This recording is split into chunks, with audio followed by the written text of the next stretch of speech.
السلام عليكم، اهلا وسهلا بكم في قناتكم توليب جاليري. ان شاء الله النهارده هنقدم مع بعض فيديو جديد عباره عن الكتكوت الكروشيه ده سهل وبسيط خالص. الكتكوت اللي بالنضاره ده انا اشتغلته بابره 2.5، والكتكوت اللي من غير نضاره ده اللي هشتغله معاكم بابره 2.2 فدول كده مقاسين لكتكوت نفس الباترون يعني. تمام. تمام، يلا بقى نبدأ مع بعض علشان ما اطولش عليكم الفيديو. هشتغل معاكم النهاردة بإبرة مقاس 2.2، وهشتغل بخيوط قطن إيطالي. تمام. هشتغل باللون الأصفر واللون الأورنج ده علشان نطرز مكان المنقار بتاع الكتكوت، والريد هشتغل بالألوان دي الطاقية بتاعة الكتكوت. تمام. فيلا نبدأ بقى مع بعض. أول حاجة هنشتغل بقى دلوقتي مع بعض، أول حاجة الكتكوت، فهعمل في الأول دايرة سحرية، وهشتغل جوه الدايرة دي 6 غرز حشو.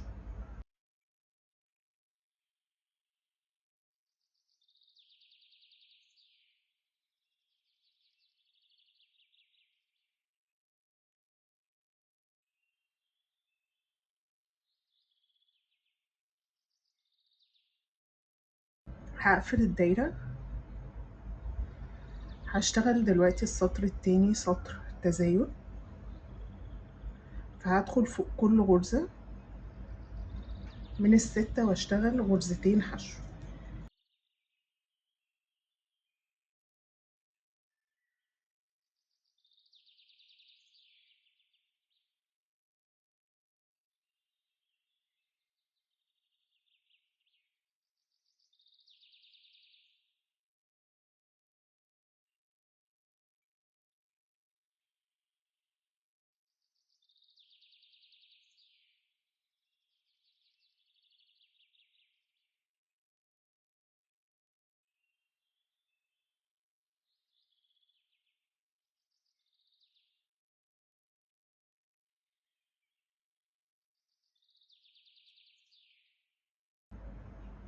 بعد ما خلصت السطر التاني وانتهى معايا ب12 غرزة حشو، هشتغل دلوقتي السطر التالت. اول غرزة فيه حشو،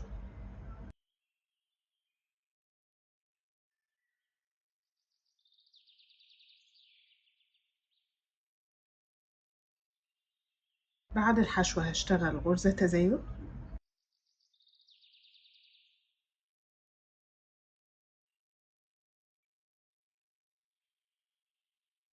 هكرر بقى كده غرزة حشو، وبعد الحشو تزايد، هكرر كده لحد ما اخلص السطر التالت عشان ينتهي معايا ب18 غرزة حشو. السطر بقى الرابع دلوقتي هشتغل اول غرزة فيه حشو،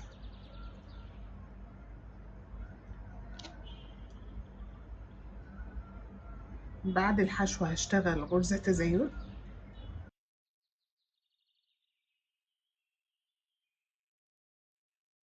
بعد التزايد هشتغل غرزة حشو. ده كده انا كررتهم اول مرة، هشتغل بقى التكرار ده 5 مرات كمان. حشو، تزايد،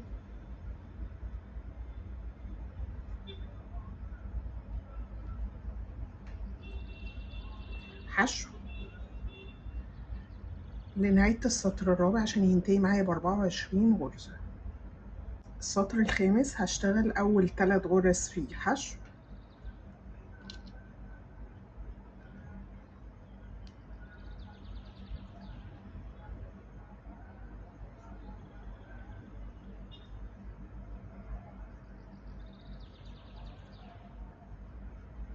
بعد ال3 حشو هشتغل غرزة تزايد،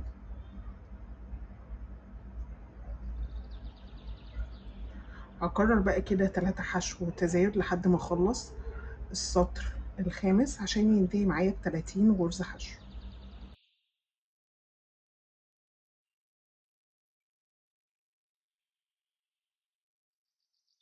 السطر بقى السادس هشتغل اول غرزتين فيه حشو،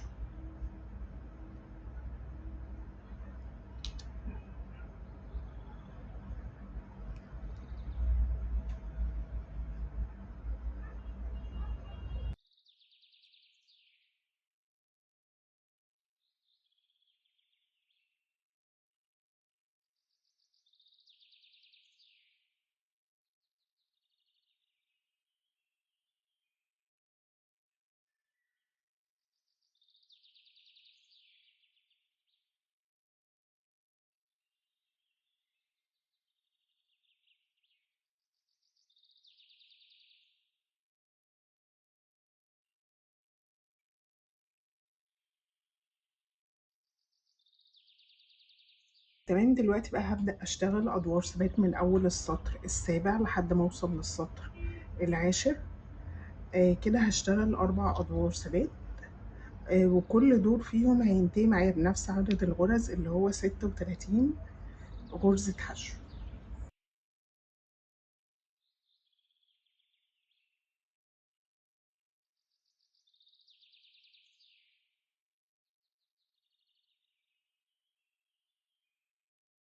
تمام كده خلاص خلصت ال4 سطور ثبات، وصلت كده لإني هبدأ معاكم السطر ال11. السطر ال11 هشتغل أول 5 غرز فيه حشو،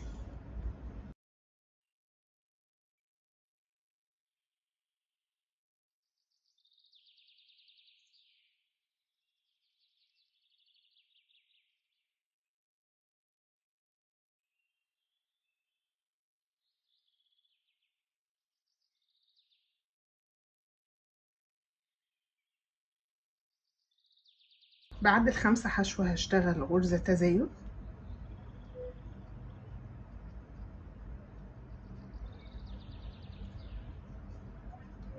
هكرر بقى كده لنهاية السطر ال11 5 حشو وتزايد عشان ينتهي معايا ب42 غرزة.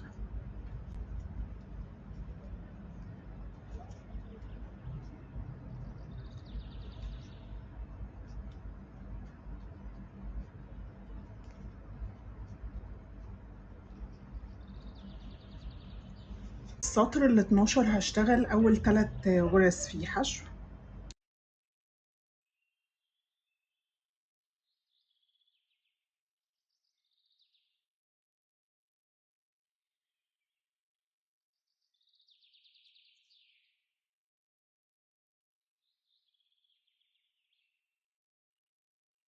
بعد ال3 حشو هشتغل غرزة تزايد،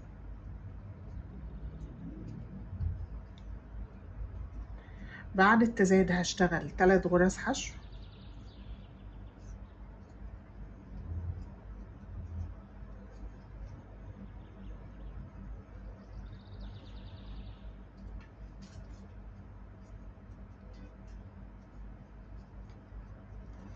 هكرر بقى اللي انا اشتغلته اللي هو 3 حشو وتزايد و3 حشو لحد ما اوصل للعلامة عندي عشان ينتهي معايا السطر ال12 ب48 غرزة.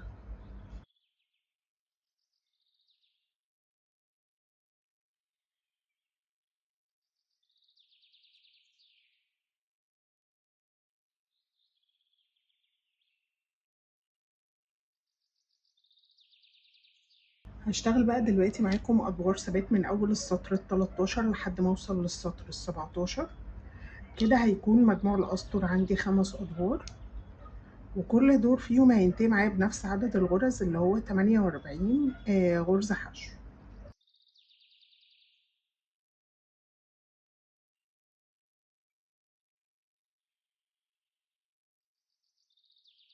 تمام كده خلاص انا خلصت الاسطر الثبات، وصلت كده لان هبدأ معاكم السطر ال18. بس قلت في الاول ان انا ابدأ اطرز مكان العين عين، فانا طرزت عين وهبدأ دلوقتي اطرز معاكم العين التانية. فطرزت مكان العين بين السطر العاشر وال11. تمام في السطر ده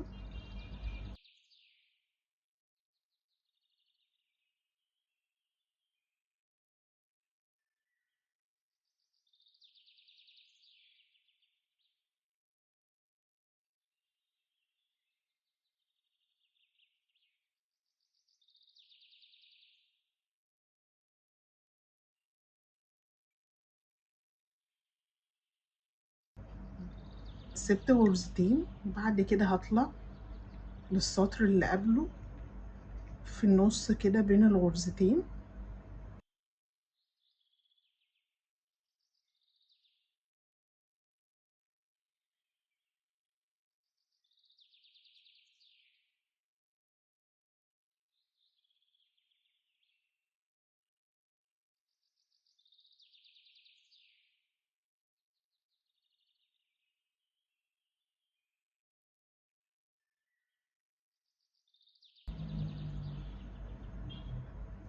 بعد كده هرجع تاني ادخل في نفس النقطة اللي خرجت منها واعد غرزة 2.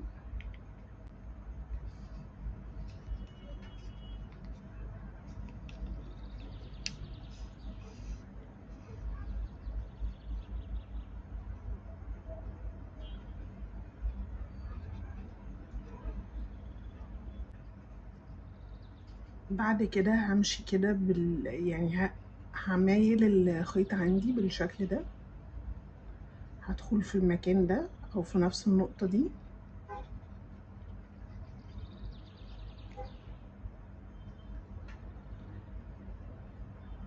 وهطلع من تحت النقطة اللي احنا واقفين عندها اللي خارج منها الخيط.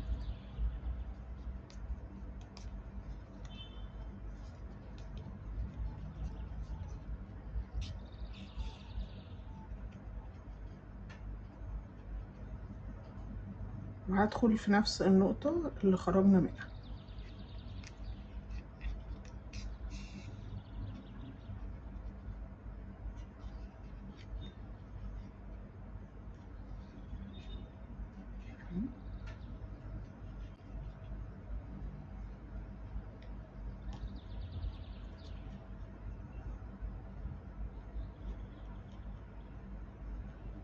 طبعا لو عندك سيفتي ايز مفيش مشكلة، عادي براحتك، لو حابة ان انت تطرديها كده برضو براحتك. هنيجي بقى دلوقتي نطرز الفم، فهيكون بين السطر ال11 وال12.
السطر بقى ال18 هشتغل اول 3 غرز فيه حشو،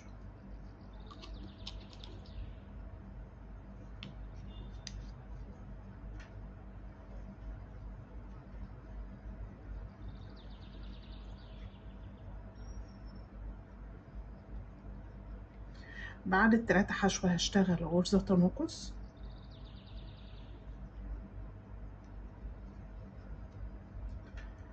بعد التناقص هشتغل 3 غرز حشو،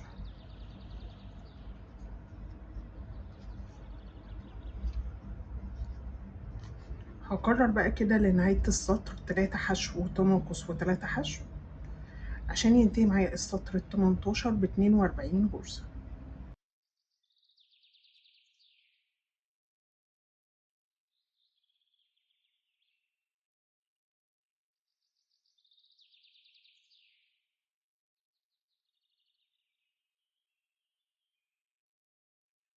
السطر ال19 هشتغل أول 5 غرز فيه حشو،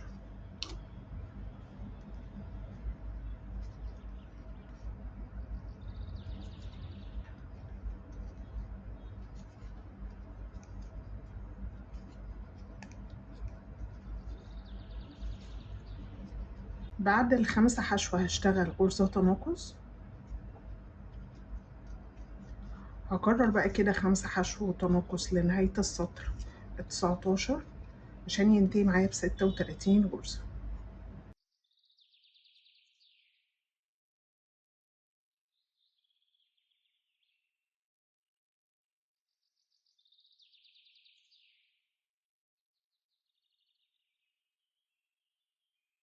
السطر ال20 هشتغل أول غرزتين فيه حشو،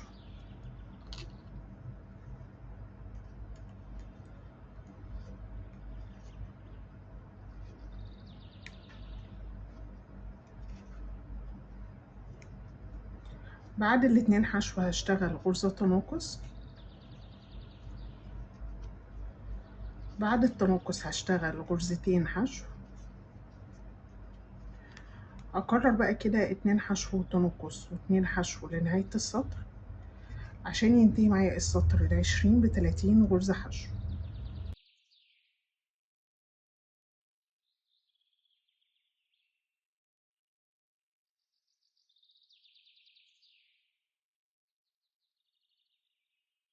السطر ال21 هشتغل أول 3 غرز فيه حشو.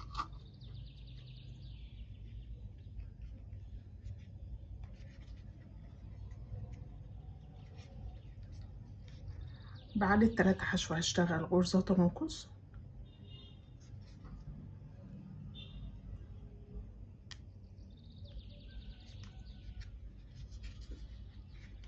هكرر بقى كده 3 حشو تناقص لنهاية السطر عشان ينتهي معايا ب24 غرزة.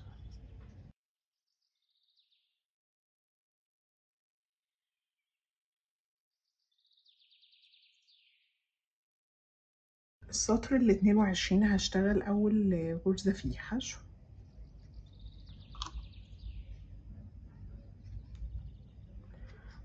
بعد الحشو هشتغل غرزة تناقص.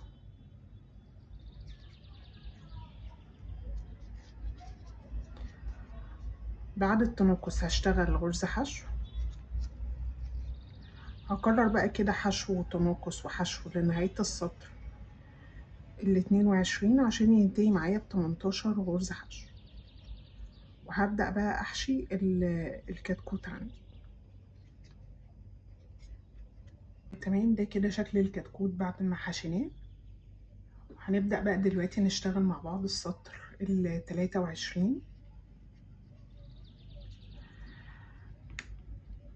فهشتغل أول غرزة فيه حشو.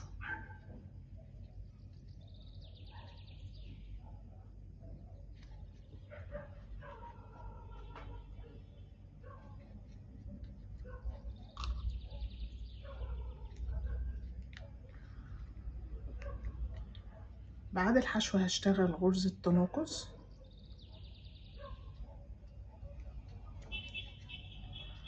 هكرر بقى كده حشو وتناقص لنهاية السطر ال23 عشان ينتهي معايا ب12 غرزة حشو.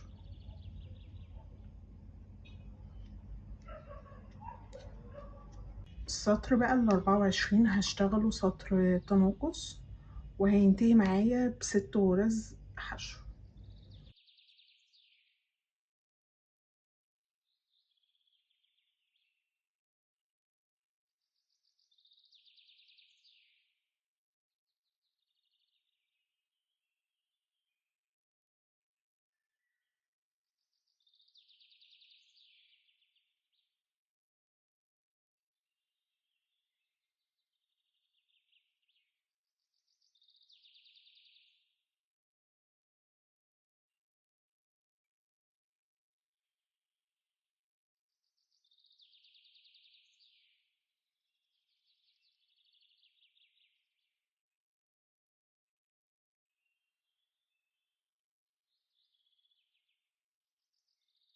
بعد كده بقى هفصل الخيط على مسافة طويلة.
هبدأ بقى دلوقتي اشتغل الريشة بتاعت الكتكوت.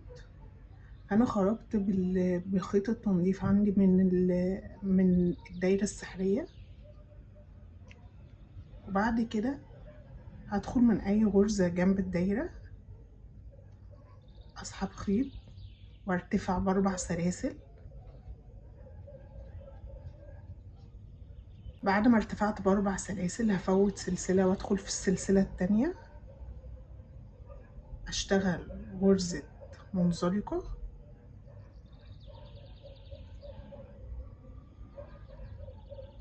وهشتغل منزلقة على السلسلتين.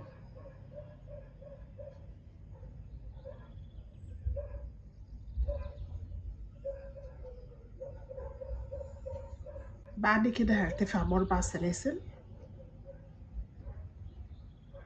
هفوت برضو سلسلة واشتغل في ال3 سلاسل 3 غرز منزلقة.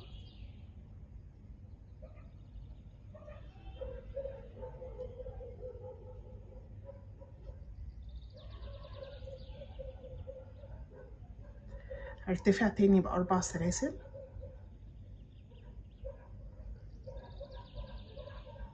وهشتغل برضو 3 غرز منزلقة.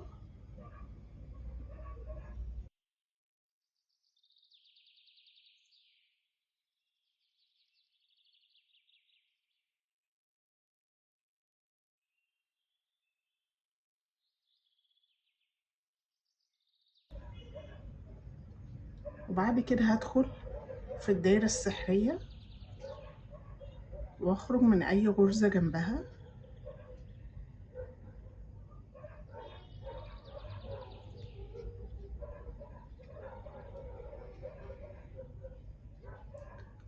واسحب واخرج بغرزة منزلقة.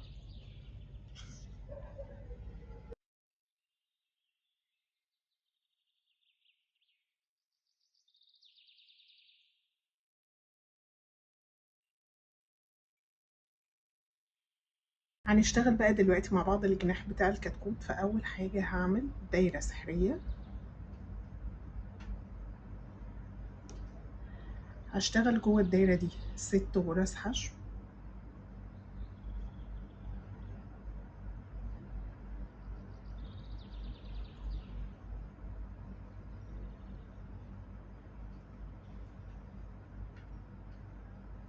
بعد كده هقفل الدايرة.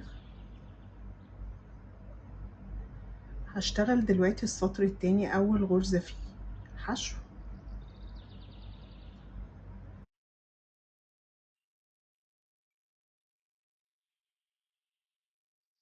بعد الحشو هشتغل غرزة تزايد،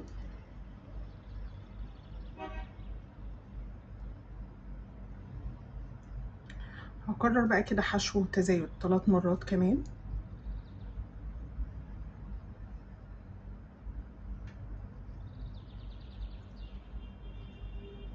انا قلت حشو وتزايد 3 مرات، هما يعني كده انا اشتغلتهم 3 مرات، لكن احنا هنكررهم مرتين غير المرة اللي احنا اشتغلناها في الاول مع بعض، عشان يخلص معايا السطر التاني ب9 غرز حشو. يعني بعد كده هبدأ دلوقتي اشتغل سطرين ثبات، التالت والرابع هشتغلهم سطرين ثبات زي ما قلت لك، وكل سطر فيهم هينتهي معايا بنفس عدد الغرز اللي هو 9 غرز حشو.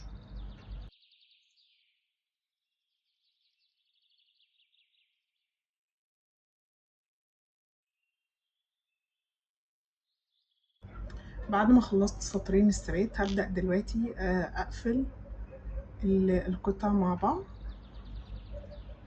فهشتغل 4 غرز حشو او هقفلها ب4 غرز حشو.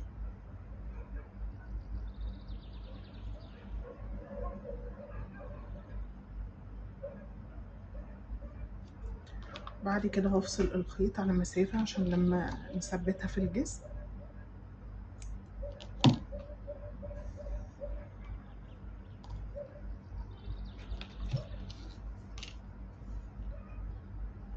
تمام، وعملت واحدة تانية بنفس الشكل وبنفس عدد الغرز. هنشتغل بقى دلوقتي مع بعض الرجل، فهشتغله باللون الأورنج. اول حاجة هعمل دايرة سحرية وهشتغل جواها 6 غرز حشو.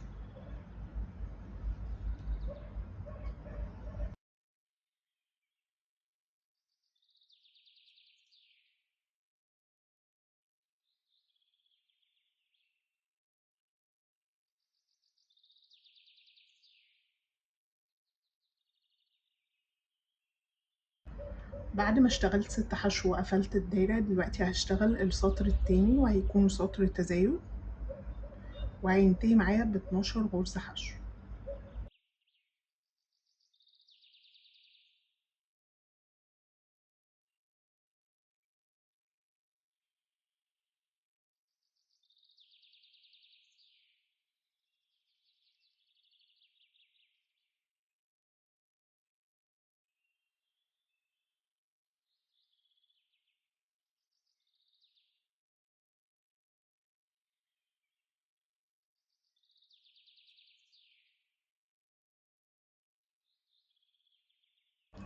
بعد كده برضو هفصل الخيط على مسافة.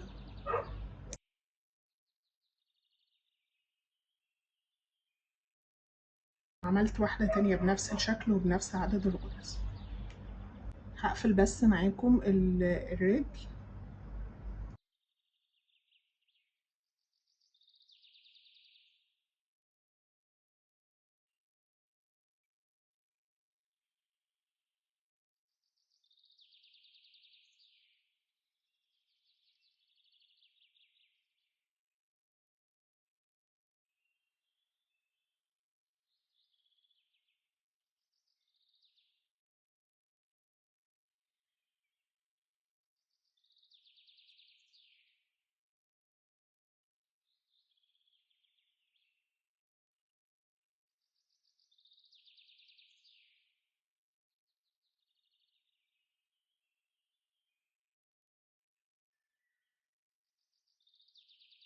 بعد كده هقفل الدايرة.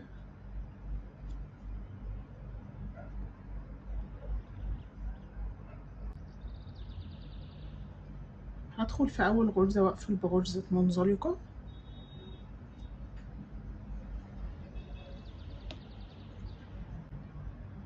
وهشتغل بالخيط البيج، وهفصل بقى دلوقتي بالخيط الاسود.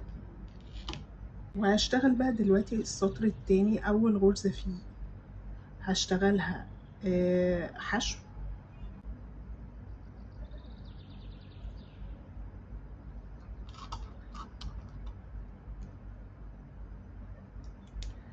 بعد الحشو هشتغل غرزة تزايد.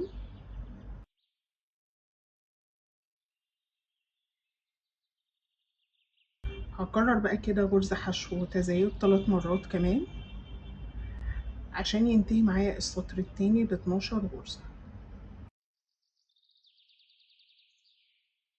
هقفل دلوقتي السطر التاني بغرزة منزلقة،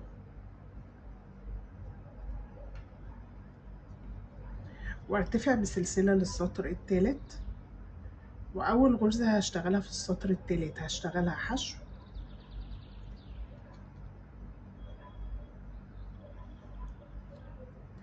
بعد الحشو هشتغل غرزة تزايد. بعد التزايد هشتغل غرزة حشو. هكرر بقى حشو وتزايد وحشو لنهاية السطر عشان ينتهي معايا ب16 غرزة حشو.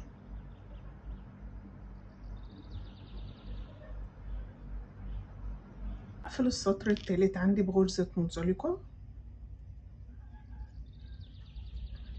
وارتفع بسلسلة للسطر الرابع، وهشتغل اول 3 غرز فيه حشو.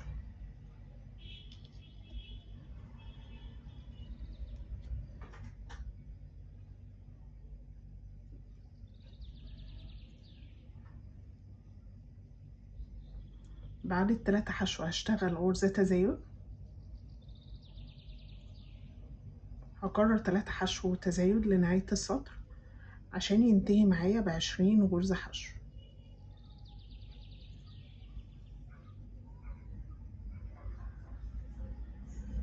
هقفل السطر الرابع عندي بغرزة منزلقة، وارتفع دلوقتي للسطر الخامس بسلسلة، وهشتغل اول غرزتين في حشو،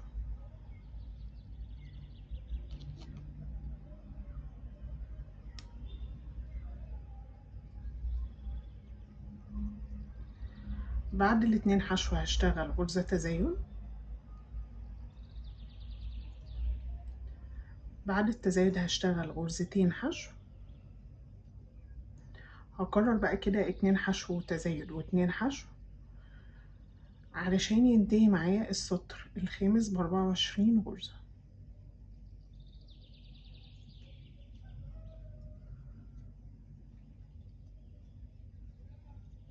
هقفل السطر عندي الخامس بغرزة منزلقة. بعد كده هجيب الخيط الأصفر واسحب خيط،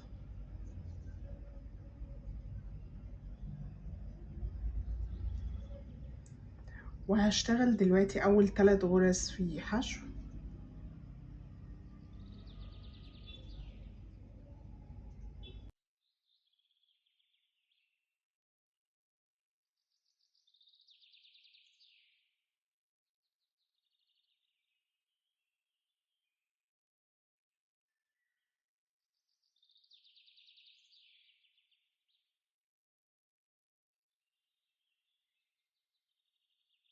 بعد ال3 حشو هشتغل غرزة تزايد،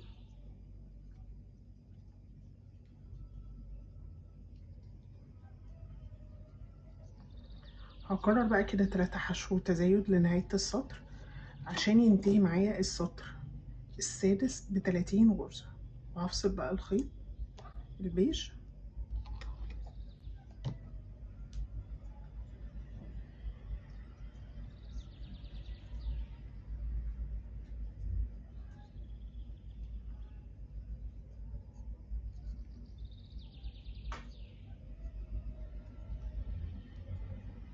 هقفل السطر السادس عندي بغرزة منزلقة،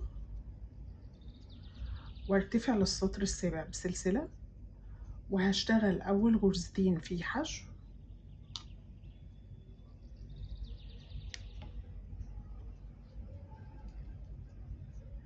بعد الاتنين حشو هشتغل غرزة تزايد، بعد التزايد هشتغل غرزتين حشو. هكرر بقى كده 2 حشو تزايد و2 حشو لنهاية السطر عشان ينتهي معايا ب36 غرزة حشو.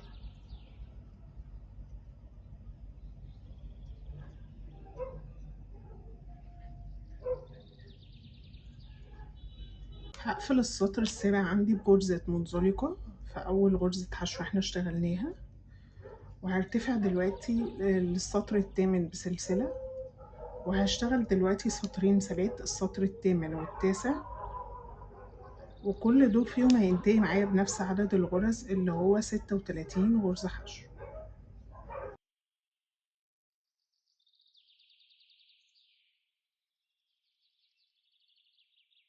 خلصت كده سطرين الثبات الثامن والتاسع. هقفل دلوقتي بغرزة منزلقة، وهبدأ أغير الخيط عندي بلون اوف وايت أو لون رصاصي، هو دلوقتي مش عندي. وهشتغل دلوقتي السطر العاشر سطر ثبات، وهيخلص معايا بنفس عدد الغرز اللي هو 36 غرزة حشو.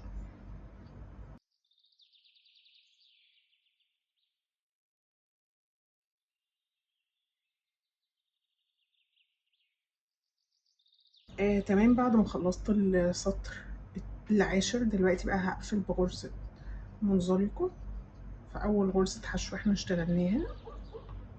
هجيب اللون البينك عندي،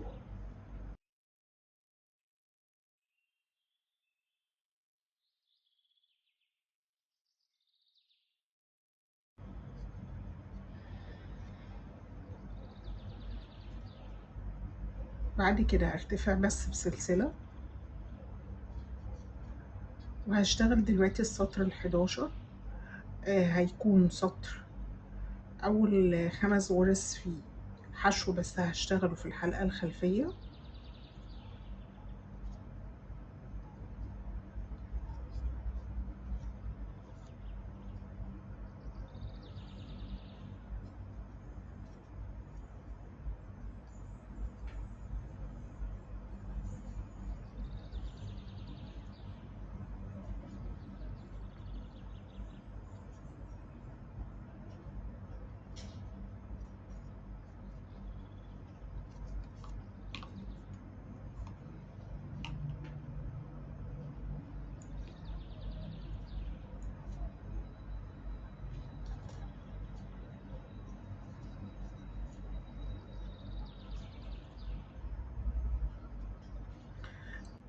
بعد ال5 حشو هشتغل غرزة تزايد،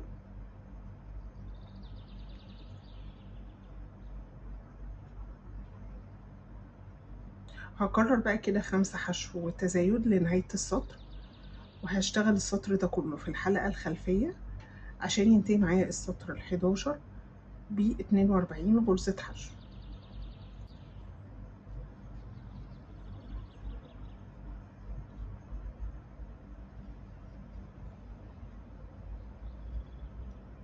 خلصت كده السطر ال11، هقفل غرزة منزلقة في أول غرزة حشو احنا اشتغلناها، وارتفع بسلسلة للسطر ال12، وهشتغله دلوقتي سطر ثبات، وهينتهي معايا بنفس عدد الغرز اللي هو 42 غرزة حشو.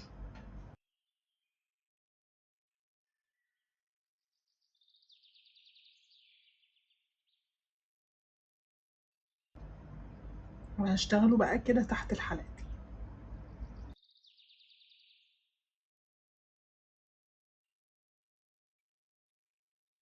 خلصت كده السطر ال12، وهبدأ بقى أفصل الخيط.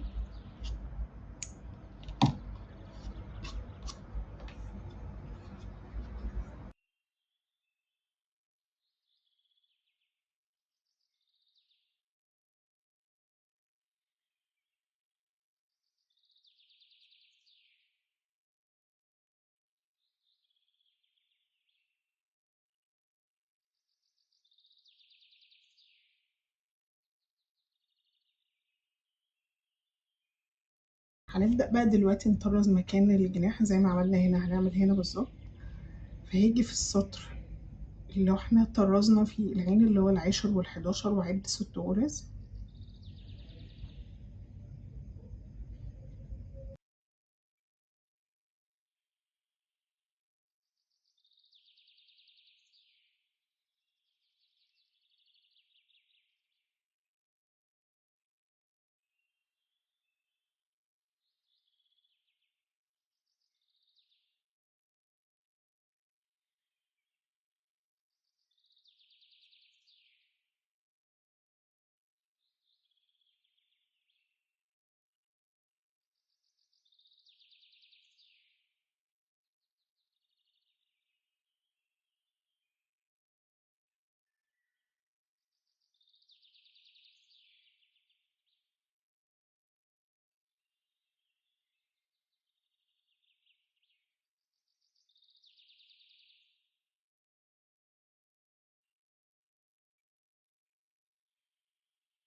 وهنبدأ بقى نلزق مكان الرجل بالشكل ده، هنا في بعد السطر التاني كده، من عند الدايرة السحرية اللي احنا قفلناها مع بعض. تمام، هلزقها بقى وارجع لكم. هجيب بقى دلوقتي سلك رفيع كده، ده جبته من سلك ريسيفر او الداش. تمام، هبدأ دلوقتي الف عليه خيط اسود علشان نعمل النضارة.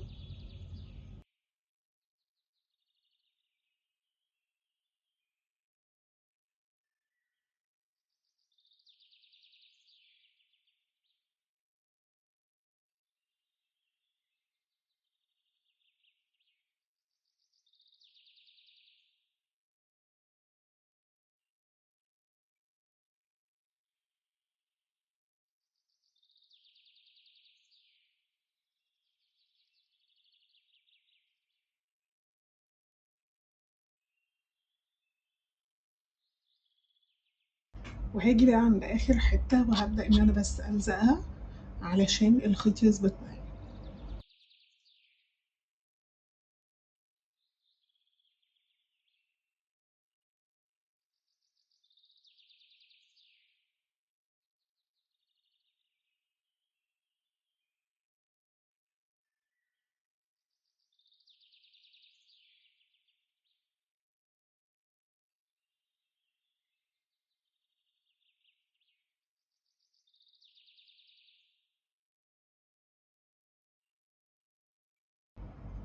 بعد كده بقى هبدأ أجيب حاجة يعني أتني عليها العدسات بتاعة النضارة.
تمام، وده كده شكل الكتكوتين معايا في النهاية. تمام، أتمنى بقى إن شاء الله إن يكون شرحي كان سهل وبسيط، وهستنى بقى رأيكم في التعليقات، وما تنسوش الاشتراك في القناة. مع السلامة.